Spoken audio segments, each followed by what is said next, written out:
Study IQ IAS, अब तैयारी हुई अफोर्डेबल।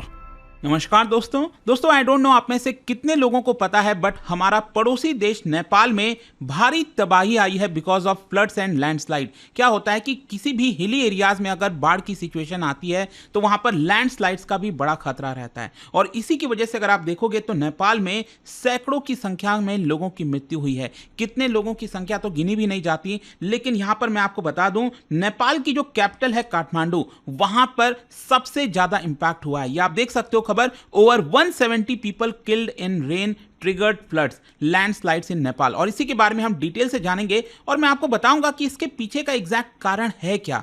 काफी कुछ आपको जानने को मिलेगा। चलिए आगे बढ़ते हैं, लेकिन उससे पहले मैं आप सबको यह बता दूं कि आप में से जो भी लोग 2025 की यूपीएससी की तैयारी कर रहे हैं, हमारा आज से जो आखिरी प्रतिज्ञा प्लस बैच है वो स्टार्ट हो रहा है। इसका लिंक दिया हुआ है कमेंट सेक्शन में और आपको यूज करना है ये कोड अंकित लाइव ताकि आप मैक्सिमम डिस्काउंट ले सकें। और इसके अलावा अगर आप एमसीक्यूज अटेम्प्ट करना चाहते हैं तो मेरे इंस्टा पेज पर जाइए, वहां पर स्टोरीज में जितने भी एमसीक्यूज हैं उसको भी आप अटेम्प्ट कर पाएंगे। चलिए शुरुआत करते हैं और सबसे पहले ये देखते हैं कि एग्जैक्टली हो क्या रहा है। जैसा कि मैं आपको बता रहा था कि नेपाल में यहां पर फ्लड्स आया है, लैंडस्लाइड हुआ है, जिसकी वजह से बहुत से लोग इंपैक्ट हुए हैं। मैं स्पेशली आपको बता दूं नेपाल का जो सेंट्रल और ईस्टर्न वाला पार्ट है, यहां पर इसमें सबसे ज्यादा आपको इंपैक्ट देखने को मिलेगा। और जो काठमांडू, जब हम कैपिटल की बात करते हैं तो वो आपका सेंट्रल वाले पार्ट में ही यहीं करीब आपको देखने को मिलता है। और अभी तक जैसा कि मैं आपको बता रहा था कि 170 से ज्यादा लोगों की मृत्यु हुई है और करीब अभी भी 42 लोग मिसिंग हैं। और बताया जा रहा है कि यहां पर नेपाल की सरकार के द्वारा कोशिश किया जा रहा है कि कैसे जैसे यहां पर जो सिक्योरिटी एजेंसीज हैं उनको एकत्रित किया जाए। नेपाल की आर्मी हो गई, आर्म्ड पुलिस फोर्स पर्सनल हो गए, जितने भी एजेंसीज हैं वो इस समय राहत के कार्य में जुट गए हैं। आप देख सकते हो, बोला गया है कि करीब 162 लोगों को अभी तक एयरलिफ्ट किया गया है और आर्मी ने करीब 4000 लोगों को यहां पर बचाने की कोशिश की है। साथ ही साथ लोगों को रिलीफ मटेरियल्स भी प्रोवाइड किया जा रहा है, चाहे वो फूड ग्रेन हो गया, बाकी चीजें हो गई। और मैं आपको यह भी बता दूं कि भारत के साथ भी डायरेक्टली इस समय बातचीत हो रहा है ताकि कैसे यहां पर भारत नेपाल को मदद कर सकता है। खैर, यहां पर कई सारे हाईवेज वगैरह भी ब्लॉक हुए हैं। स्पेशली आपको मैं बता दूं कि जो नेपाल की कैपिटल है काठमांडू, उससे जो जुड़ा हुआ एक इंपॉर्टेंट हाईवे है त्रिभुवन हाईवे, वो ब्लॉक हो गया था, तो उसको भी यहां पर क्लियर करने की पूरी कोशिश की जा रही है। लेकिन इसकी वजह से हो क्या रहा है कि वहां पर जो लोग हैं जिन्होंने इस चीज को विटनेस किया है, उनका ऐसा कहना है कि इस तरह का मंजर शायद ही उन्होंने कभी इमेजिन किया होगा या फिर कभी देखा है। और आप देख सकते हैं कि फ्लड की वजह से सैकड़ों की संख्या में जो घर हैं वो यहां पर तबाह हो रहे हैं। कई सारे जो ब्रिजेस हैं वो एक तरह से टूट गए हैं। साथ ही साथ आप देख सकते हैं कि काठमांडू में जो मैं बात कर रहा था, यहां पर वहां से एक रिवर बहती है, एक बहुत ही इंपॉर्टेंट और नेपाल की एक बड़ी रिवर है, दैट इज बागमती रिवर। और आप देख सकते हो ये काठमांडू से होकर बहती है।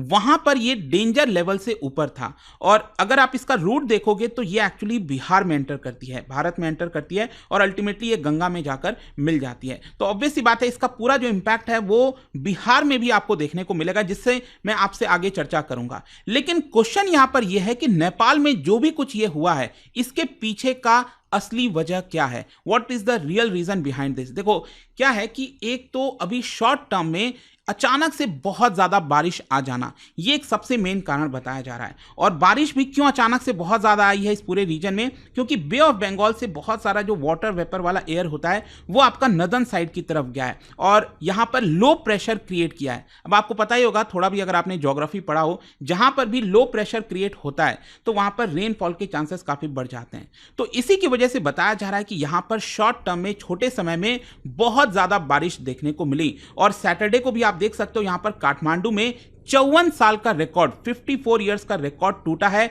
और 323 मिलीमीटर्स ऑफ रेनफॉल 24 घंटे के अंदर देखने को मिली है। और अक्सर आप ये चीज भारत में भी देखते होंगे, किसी भी शहर में थोड़े समय में अगर बहुत ज्यादा बारिश आ जाती है तो जो फ्लडिंग का प्रोविजन है वो उतना अच्छा नहीं होता, जिसकी वजह से इतना ज्यादा फ्लड आपको देखने को मिलता है। और इसीलिए वहां की जो एजेंसीज हैं उन्होंने एस्टिमेट किया है कि इसकी वजह से 4 लाख से ज्यादा जो घर हैं काठमांडू रीजन में वो इंपैक्ट हुए हैं। फर्दर आप देख सकते हो, बताया यह जा रहा है कि 77 डिस्ट्रिक्ट में से 56 डिस्ट्रिक्ट में वार्निंग जारी कर दी गई है और लोगों को कॉशियस रहने के लिए बोला गया है। इसके अलावा आपको पता ही है कि नेपाल में आपको दुनिया की जो 10 हाईएस्ट पीक्स हैं उसमें से 9 पीक्स आपको नेपाल में ही देखने को मिलती है, जिसकी वजह से यहां पर और ज्यादा इंपैक्ट होता है फ्लड का। और करीब बताया जा रहा है कि 18 लाख लोग यहां पर प्रभावित होने वाले हैं। अगर मैं मॉनसून सीजन की बात करूं, ऑब्वियस सी बात है मॉनसून सीजन भारत के लिए भी बहुत इंपॉर्टेंट होता है, नेपाल के लिए भी इंपॉर्टेंट होता है।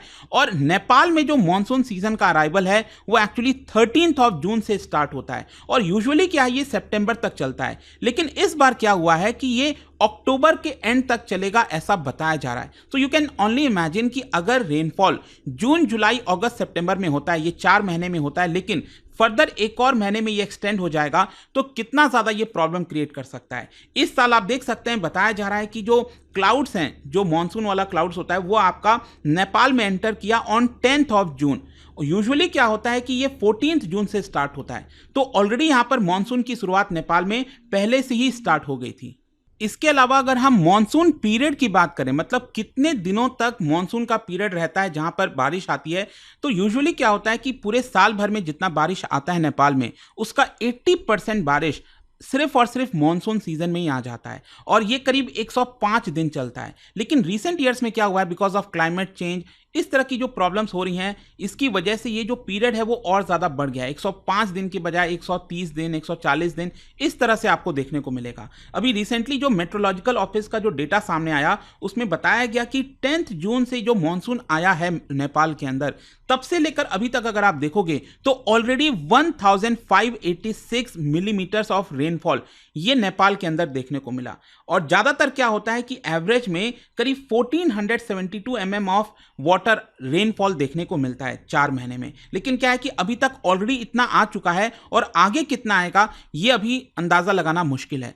तो यही मेन कारण है कि यहाँ पर जो बारिश हुई है बहुत ज़्यादा, इसकी वजह से फ्लड देखने को मिला, एंड दैट इज बिकॉज यहां पर लैंडस्लाइड भी आ गया, तो इसकी वजह से बहुत से लोगों की जानें गई। लेकिन इसके पीछे का कारण क्या, क्योंकि अगर आप सिर्फ बारिश के पर्सपेक्टिव से देखोगे तो आपको लगेगा कि ये तो नेचुरल डिजास्टर है, लेकिन कहीं ना कहीं इसके पीछे जो मैन मेड डिजास्टर है वो आपको समझने की जरूरत है। यहां पर साइंटिस्ट का ये कहना है कि जिस प्रकार से, और ये सिर्फ नेपाल की बात नहीं है, आप भारत, बांग्लादेश, कहीं पर भी पूरे साउथ एशिया में अगर आप देखोगे, यहां पर हमें और कॉशियस रहने की आवश्यकता है, क्योंकि पूरा मॉनसून इंपैक्ट करता है और अचानक से ज्यादा बारिश आ गई तो उसके ड्रेनेज के लिए प्रोविजन ही नहीं है। स्पेशली जो मैं आपको बता रहा था कि सबसे ज्यादा इंपैक्ट काठमांडू में आया है, इसका मेन कारण ही यही है कि अर्बनाइजेशन, जिस तरह से कंस्ट्रक्शन किए जा रहे हैं।